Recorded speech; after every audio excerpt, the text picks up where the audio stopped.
মনে রাখেন 2018 সালের 23 নভেম্বর ফ্রান্স স্পক উনি এসেছিলেন বাংলাদেশে সফর করার জন্য, কিন্তু উনি আসার আগে ওনার দেখবেন যে সাদেও মান নাই, থোতাতেও মান নাই, একবারে পুরা সাফসাফা। কিন্তু বাংলাদেশে যখন আইছিল তখন আমাদের মতন এই যে ছোট্ট একটা 5 কুলি টুপি মাথা দিয়েছিল, মানে 5 কুলি টুপি মাথা এরকম এই বাড়িটার উপরে, মাথার বাড়িটার উপরে দিয়েছিল। কেন? আমার বন্ধুরা, আমি তখন চিন্তা করে দেখছিলাম যে এই খ্রিস্টান দ্বারা এই ফ্রান্সিস পপ টুপি মাথা দিয়ে ঢুকেরে।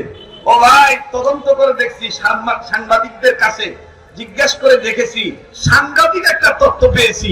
এই পপ আগে থেকেই চিনেছে যে ভারত যেমনই হোক, পাকিস্তান যেমনই হোক, সৌদি যেমনই হোক, বাংলাদেশ হলো দল মত নির্বিশেষে টুপিওয়ালা, দাড়িওয়ালা, কান্নাওয়ালা ইসলামী আন্দোলন আরবিদের দেশ। এই দেশে আমি গেলে টুপি নিয়েই যেতে হবে।